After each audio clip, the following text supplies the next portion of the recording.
talk interwebs. I am Sebastian Piccioni. This is a vacuum because my show sucks. And in it, no one can hear you scream. This is another angle, the exciting back room. This is an office. This is not storage. This is an office. Apparently, there's a desk upstairs in storage. Office. His office, like, there's no way off this mess. And this is F3G2 coming at you, taped from the back of Famous Faces and Funnies and Get Your Fun On, Dorkporium, and you are probably watching this on GonnaGeek.com because even I don't watch this on YouTube. I don't even watch this much on GonnaGeek.com. I was there when I made it, so it always seems familiar to me. It's like a rerun, even when it first airs. Weird, but true. It's like I have to click play to get a deja vu. It's like, I remember this. Speaking of remember this, I'm going to remember. Look, it's Gotham people. Hi, we're Gotham people. We're on your back. And look, it's Minority Report. Because in the future, minorities get hooked up to wires. Or is that the past? It's probably both. This world sucks. Anywho, we stand on guard where Canadians are minorities.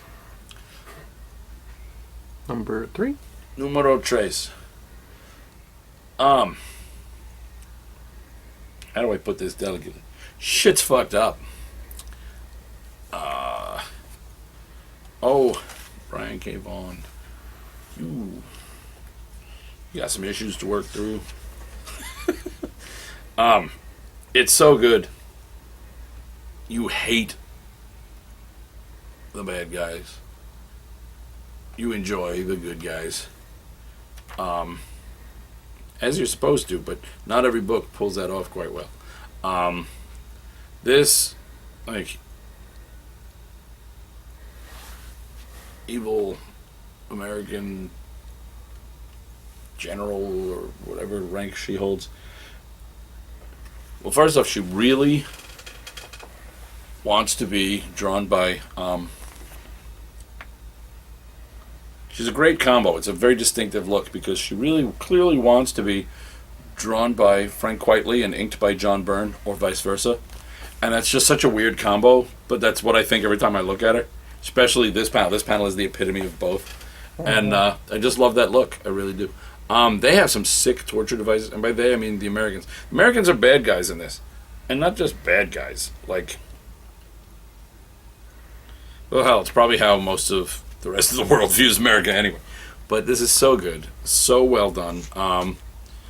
You will believe that you will root for Canada.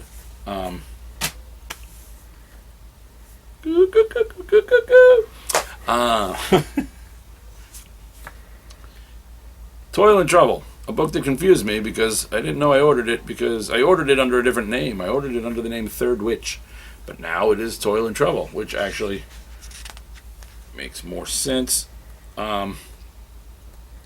This is a reimagining, a grander tale of the three witches of Macbethian prophecy. And so this is Macbeth and the witches, and how do you describe this book? Well,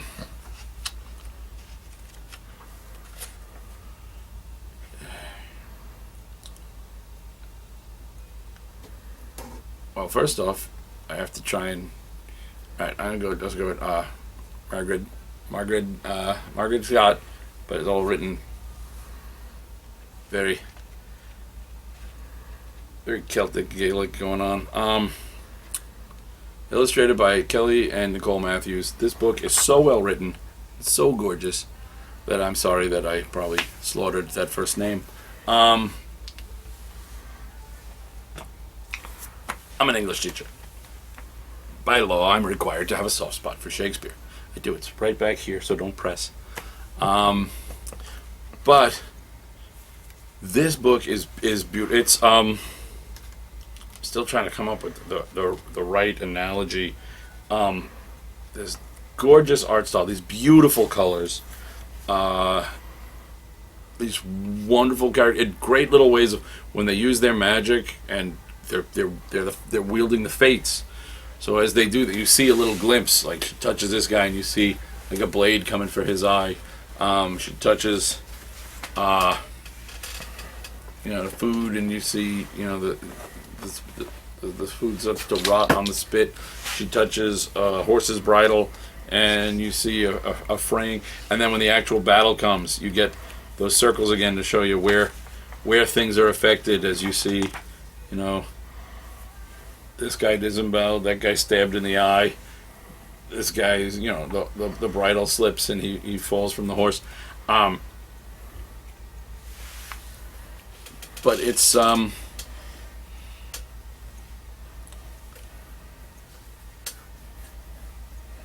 like less brutally in your face, but I would go if you took like Shakespeare meets Rat Queens-esque, but really more of a animated Charles Vess Macbethian story worthy of one of those Neil Gaiman side issues of Sandman. And that's some high praise. And this book deserves all of it. It is so good.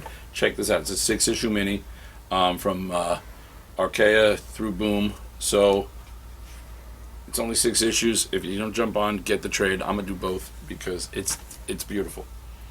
John Flood. More coming out of Boom. John Flood number dos. This book is great. This is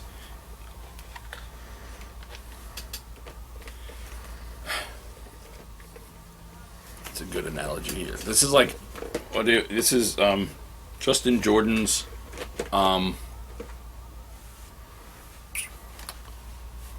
this is Justin Jordan's Dirk Gently. This guy has been experimented on so that he doesn't sleep. As a result, he's a bit out of it.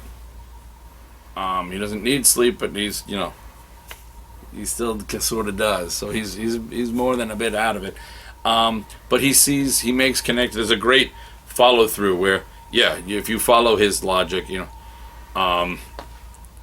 should seek he's serious help. He's trying to, they're like, well, why, how the heck did you know about missing cats? Well, right, that might be kind of hard to explain.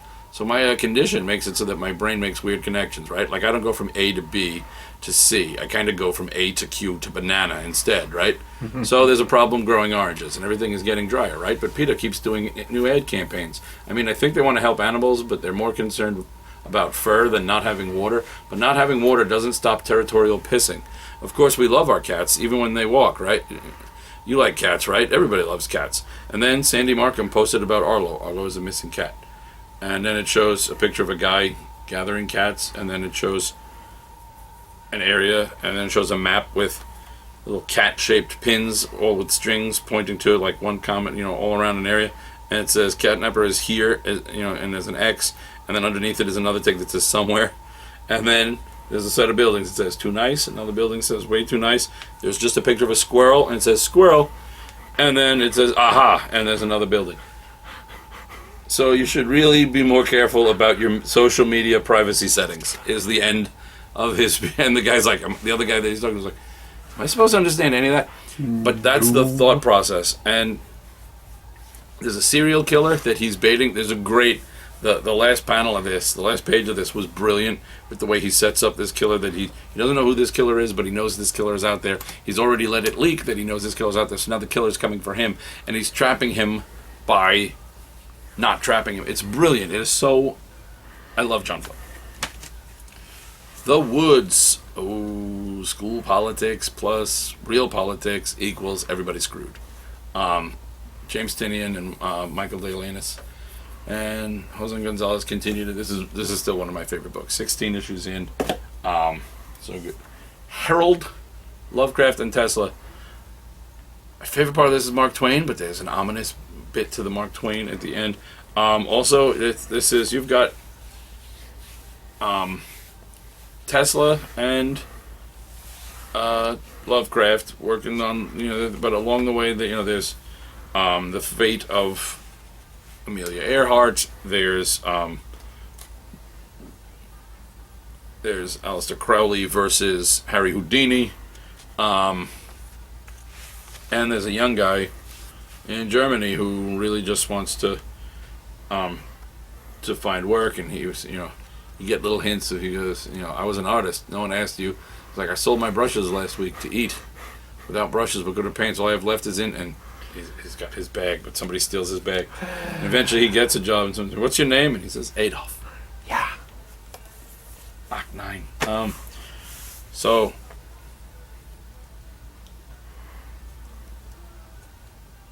we've got Cthulhu, the embodiment of all that is Madness. and Chaos. chaos, and just like a giant elder god of evil. And then you've got Hitler, who's not so giant or an elder god, but the madness is there. Not so much chaos, but he's German. They can't be helped. They don't do chaos. They do organization and structure.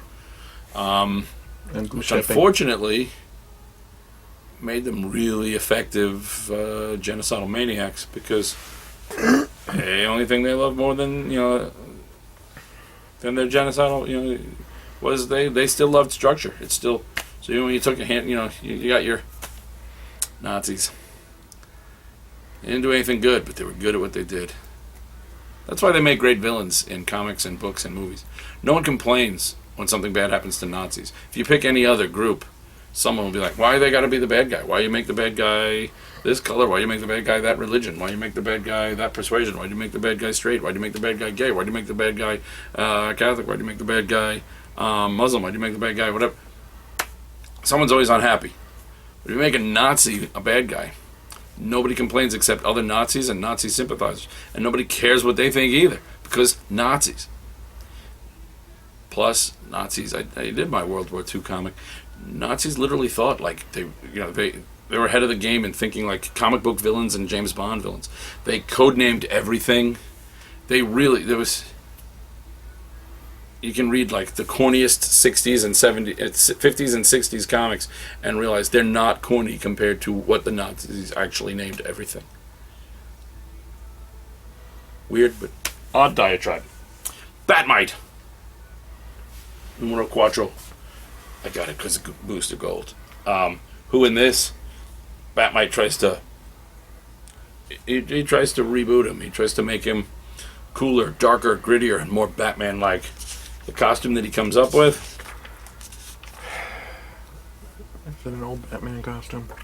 No. With a little gold skull on it. There's the costume he comes up with for him. What the hell? And the name that he comes up with for him? Black Gold.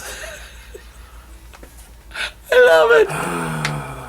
And it's actually a great story and great art, and probably one of the Friggin' Batmite. one of the best. I don't know who Corin Howell is, but this art is adorable, and Mike Atea on colors. But this is probably one. I mean, I love me some Dan Jurgens, but this is probably one of the best things Dan Jurgens has written in like ever. Man Without Fear, Daredevil, number 18. The it's the cover to Daredevil's autobiography.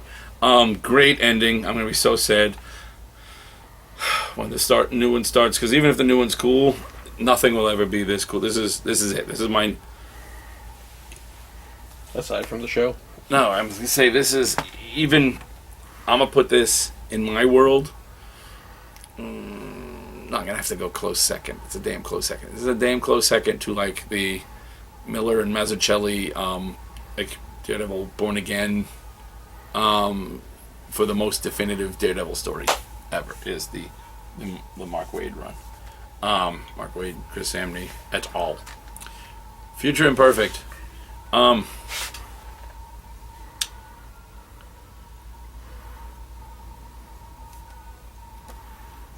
It was good and it was gorgeous, but ultimately, what it really is. Do you remember when Martian Manhunter uses that strange power they made up in the Giffen de Matisse Justice League run where he could, just once in a lifetime, he could give someone everything they wanted, and he used it on Despero, and Despero thought that he'd beaten everybody and was like standing there, but really it was all just happening in his head, so he just stood there all super happy and weepy because he thought he'd beaten everyone and was ruler of everything. Well, they do that to the Hulk. Rachel Rising continues, this is Rachel Rising number 36, continues to be,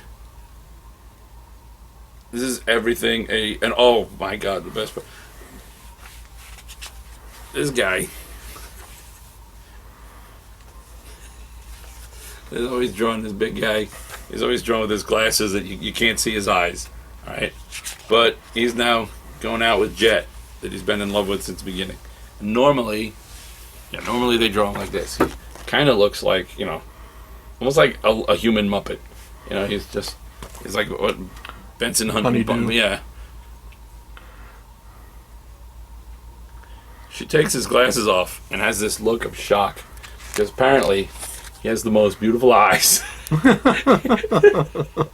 I just loved it. He always changed his whole face, and like nobody was ready for that.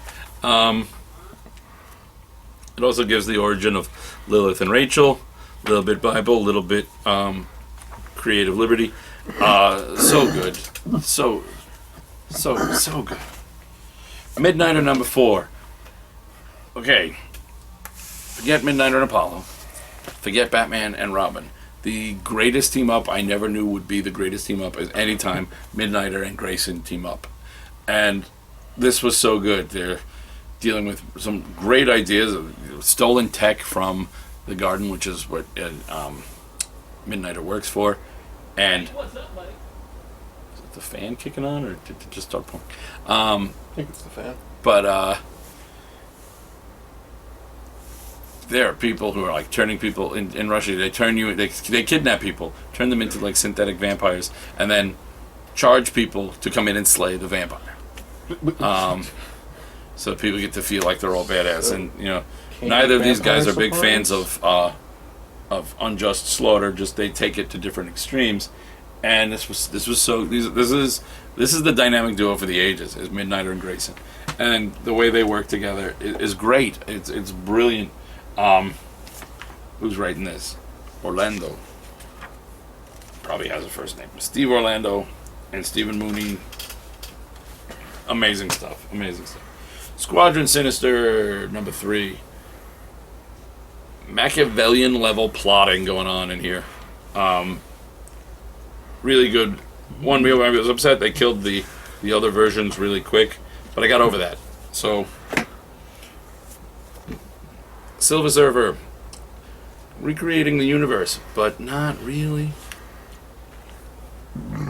And that bold question, when you bring back your family that just got wiped out of existence, and then your father goes, well, if you have this power, can you bring back Mom? But Mom had already been dead for years.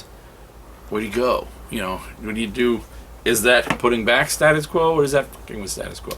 Also, Silver Surfer just goes mad with power and decides the universe doesn't need a Galactus. And there seems to be that they're creating dueling universes, and they're not quite doing what they've been told they're doing. So, Star-Lord and Kitty Pryde, this was great.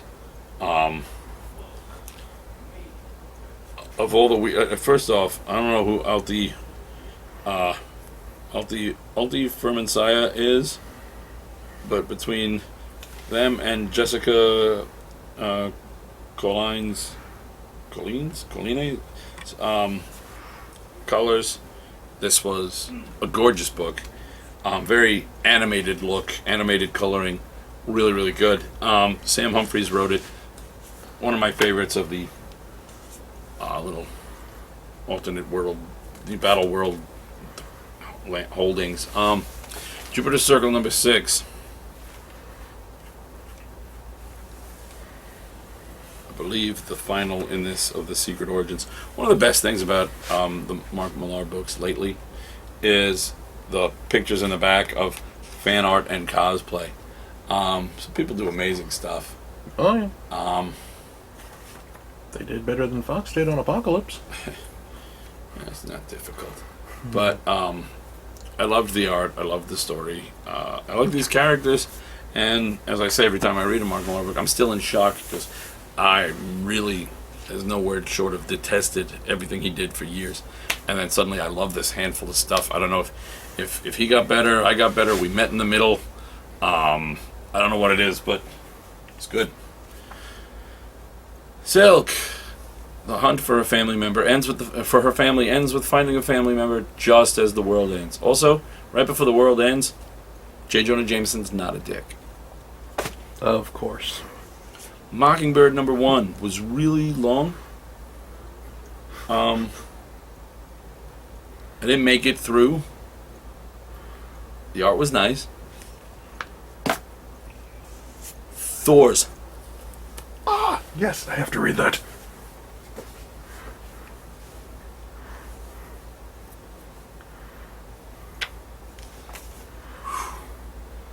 Now we know who the killer is. Loki, the god of lies, is suddenly the only one telling the truth, but nobody's listening to him. He's like Loki, the god of Cassandra. The art is gorgeous. I think Loki should keep that hat. Yes. Replace the helmet. I think that's kind of great. Use the hat when he's in human form. And there's still this truth of them not knowing. They don't understand why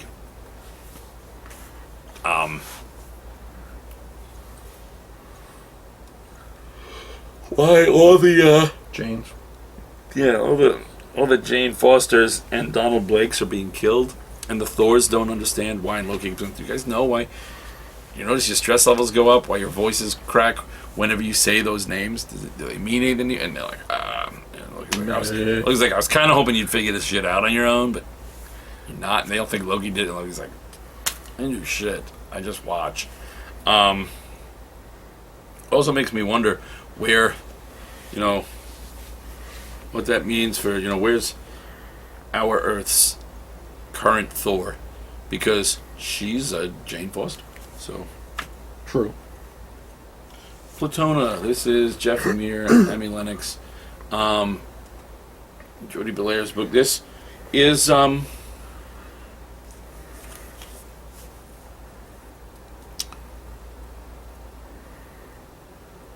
what's the Stephen King story they made with the?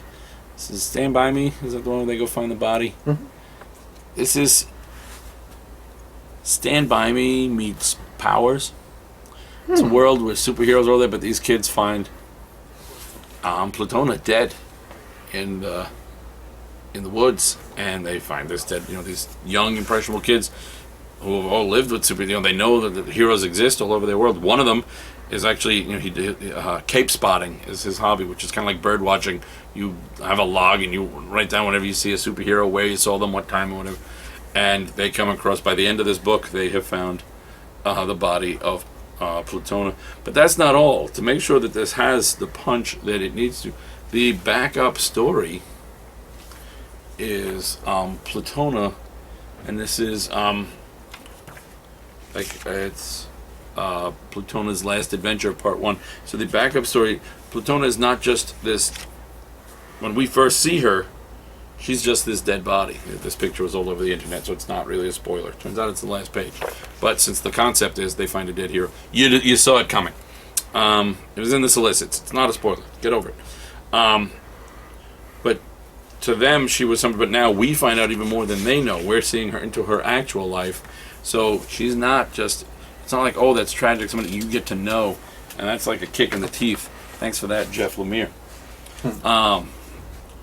Spider Island, Christos Gage. Christos Gage on Spider-Man. Makes me happy. Christos Gage. Christos Gage on Spider-Man. Look out! Here comes the Spider-Man. Spider-Man and Venom teaming up to fight Spider-Queen. Everybody else has some issues. Know what I mean? It's great. It's great. It's great. Also, Tony Stark on the Green Goblin formula, the Goblin formula. So much fun. Scary and creepy fun. Well, fun nonetheless. And then, wow. This is great. This Tom DeFalco and Ron Friends with Sal Buscema.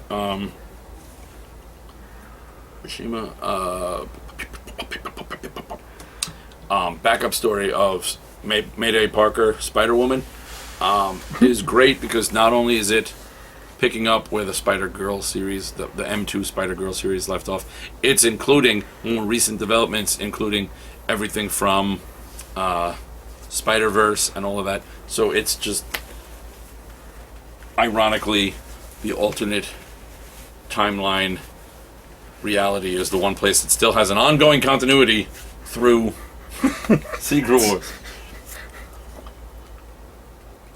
Cullen Bunn, for my favorite writer, you pissing me off, son.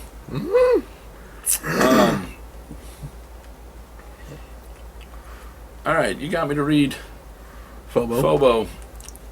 That's fine. I've moved on. I've accepted that.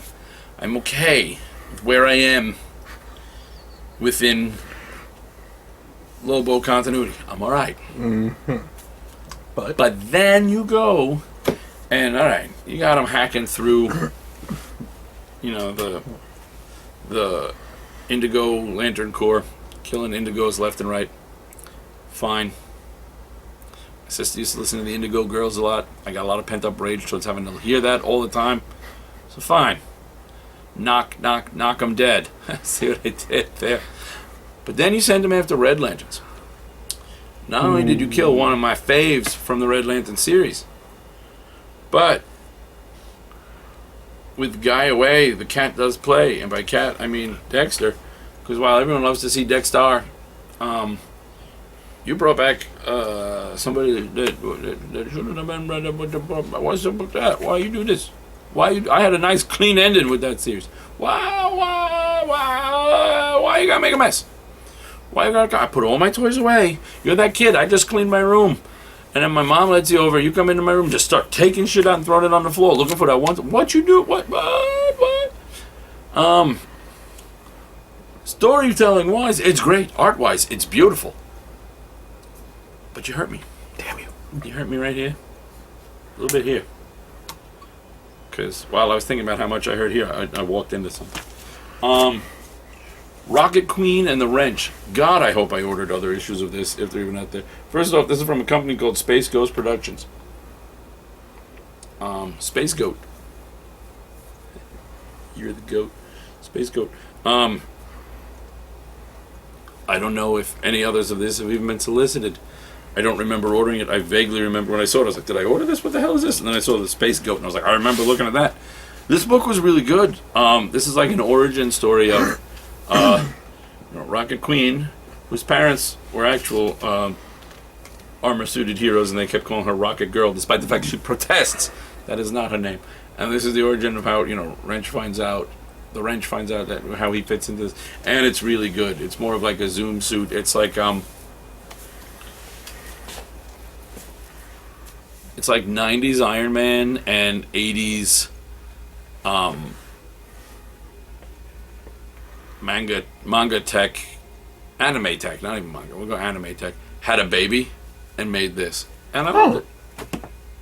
I really did. Also, these ads on the back of a lot of the comics, I want to watch this show. Moonbeam City, Sex, Violence, and Pastel. It's all drawn to look like Patrick Nagel artwork. Apparently Rob Lowe is a character named Dazzle.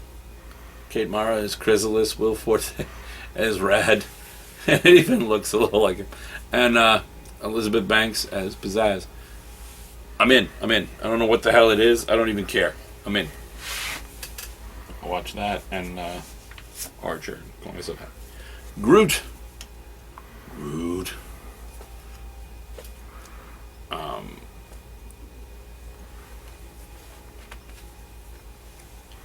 That explains a lot. This got lost within my pile. I never read this, so I have no review for it. The series has been good so far, so I'll bet it could be. Yeah, that's it. I'm out of nonsense. Miss you already, interwebs.